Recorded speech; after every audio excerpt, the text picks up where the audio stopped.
there are a few behavior traits that men can exhibit that turn women off quite so quickly is when a guy starts to get needy. And I see it all the time. When guys are out in bars and clubs, if guys meet women at a house party, they start to get needy or they start to get thirsty, as the kids these days say it. And women just go, ugh, get away from me. I got no time for this. And it's frustrating for guys because it's like, how do I act? How do I stop being needy if I feel needy? But today what I want to talk to you about is I want to talk about two things. I'm going to talk to you about how to reframe your mindset when it comes to women and attracting women and the women that you have in your life and whether women really are the gatekeepers of sex. And I also want to talk to you about a bit of a mindset shift, a bit of a way of approaching women that you should have, a mindset that will radically change how needy you actually feel and how needy you come across when you talk to them. Find out more. Keep watching. I remember when I was a young guy of 20 years old when I first discovered a book, an amazing book. It was like the Bible to me. It was called The Game by Neil Strauss, and it was about Neil Strauss and this guy called Mystery going on this course together. Well, Mystery was teaching it, and they learned how to be incredible pickup artists. And it was a whole mindset, a whole way of thinking about attracting women that at the time, I mean, now most people look back at it and kind of chuckle a little bit or laugh derisively, but at the time it was revolutionary. And when I read it, it started to teach me these mindsets about women. And a lot of these mindsets were about how do you make a girl like you? How do you get her to stop being so bitchy towards you? How do you deal with all these things, right? And it taught you basically that women were the choosers, right? So you had to impress the women. How do you impress the women enough to want you in their lives? That was kind of the basic mindset to the coaching. And so that's what I did. In my early days, I really focused a lot on how can I convince women to like me? How can I make her laugh? How can I convince her that I'm the kind of guy she wants in my life? How can I dress so that she thinks these things? How do I do that? And that becomes a very strong mindset that starts to reinforce a needy mindset because it reinforces this notion that women are the gatekeepers to sex, that women are the ones who get to choose and men just have to fluff up their plumage, right, and try to show off as best as possible, hope that they're lucky and that a woman selects them, which is a terrible mindset to have, but it's one that's imbued on a lot of us guys. And I can see why a lot of us hold on to this belief system. When you go out over and over again, week after week, and you try to talk to girls, you go, oh, she's cute, she's cute, she's cute, and they're all rejecting you. It feels like women aren't selecting me. Women are the ones who are the gatekeepers. They get to make the choice. But I want to first talk about a little bit of a mindset shift, okay? A little bit of a reframe here. You see, imagine life from a woman's perspective. Imagine you go out in a night, and let's just say that you don't want to be the one to approach men. Because most women don't for various reasons. I won't go into it, but there's lots of societal, cultural reasons why women, on average, they do, of course, at times, but on average, women don't approach men. So let's say that you're one of those women, you're out, and you really want to talk to a guy. You see him across the road, he's kind of cute, right up your alley. What do? Not much. You can smile at him. You can bat your eyelids and play with your hair. But ultimately, there's nothing you can do. And you don't get to talk to him unless he decides to come over and talk to you. To me, that's a power imbalance. To me, at that point, on a night, at a house party, during the day, in a cafe, at that point, men have all the power. You have all the power at that moment. Because it's not societally acceptable right now for women to approach men. That's a totally other debate and argument we can have another day. But right now, that's just not how it works. So men in general have all the power at that point. Then a man says, well, you know what? I like her. She's cute. I'm going to go talk to her. So a man goes and talks to her. At that point, now she has the choice. He's already made the choice. He's decided she's cute enough to talk to, right? Now it's up to her to say, I think this guy's someone I want to talk to, or I'm not available to be talked to, or anything else you might be thinking. But it's up to her now to make the choice. But you made the choice first. And it's something that a lot of men forget, that they got to make the first choice. Women on average don't get to make the first choice. Men make the first choice, then it's her turn to reciprocate or not.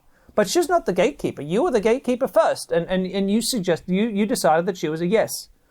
Women aren't the gatekeepers, because after that point, when you're talking, right, then you've both made a decision, yes, for now, but what else? And this really leads me into a mindset shift. This is the mindset a lot of guys have, is that when you see a cute girl, the first thing that comes into most men's minds is the first thing that I get changed when I'm working with my clients. It's a mindset that I've really got to work hard on. And that's, I'm trying to impress her. I'm going into this interaction, I've got to make her like me. I'm going into this interaction, I've got to make her laugh. This is not what you want to do or focus so heavily on. I think I remember in my own life when I was about 23 years old and I was doing a men's development course based on the work of David Data. And one of the lessons that I learned in this program was that you have to only dedicate your masculinity to women who excite you, to women who deserve it, to women who express what we call radiance, right? And if you just gave away your masculinity to women who didn't deserve it, then you would lose your masculinity. And that was a really important lesson for me, because when I started to approach women and I started to say, okay, you're cute. I didn't literally say this, by the way. I was saying this internally in my head.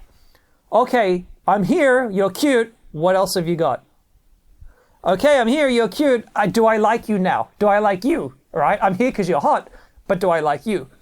When I started to have that mindset, the conversations that I'd have with women, the questions that I'd ask changed. Because all of a sudden, I was screening her. It wasn't just her screening me, like, am I the kind of guy that she wants to hang around with? It was, you don't have me yet, hello. As for too many men, it's like, oh, you're cute. I'm all yours now. And that's where neediness creeps in, because you just want her to like you now that she's cute enough to like. But you've got to shift your attention to you're cute, that got me in the door. Now that I'm in the door, though, what else have you got? And so I would start to really learn, what she got going on in her life, right? What is her personality type? Is she super religious? Because that wouldn't work for me. Is she someone who herself is really needy and has got really big baggage issues? All these things I'm learning about her to discover, do I actually like her? She hasn't won me over because she's cute. She just got me to approach because she was cute. And when anyone feels like they're being screened, it's really interesting. The psychological principle that when we feel that we worked for something, we value it. And we feel that it has, it has value. We feel that it's worthy of our attention, right? And we feel a little bit needy towards it. I don't know if you've ever experienced that with something you've worked hard for before, with something you feel you had to earn. You put it on a pedestal, right? And you feel that anyone would be lucky to have this thing because you had to work so hard to have it. Now, I'm not saying that you just purposely make her jump through hoops and do all this manipulative stuff. What I'm suggesting is that you've just got to, so long as what's sitting in your head is, I know what I want from a woman. Does she have these traits? And what you're doing when you go in is working out if she's that kind of chick.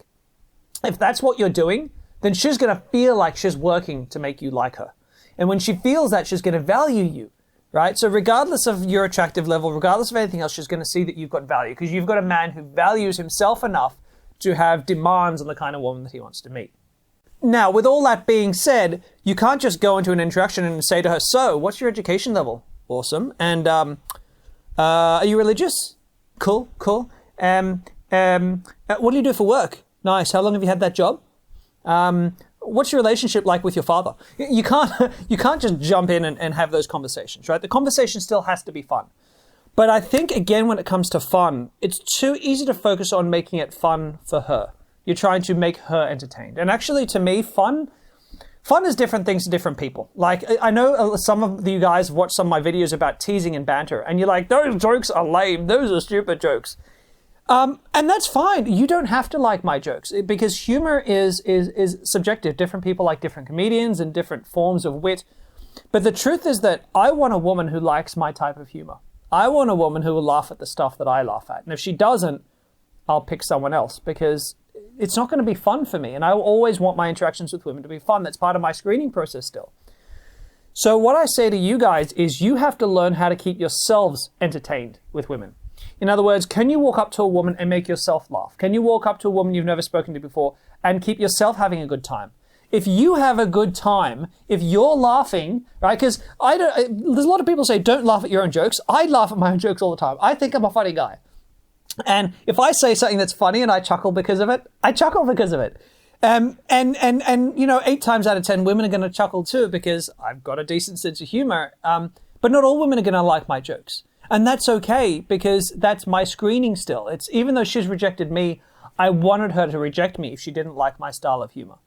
And I think that's a really important key, because you're recognizing that even if she's rejecting you, it might be for the best. It might be something that you want to have happen, right? So I'm not trying to pander to her with my style of humor. I'm doing the humor that I want to do.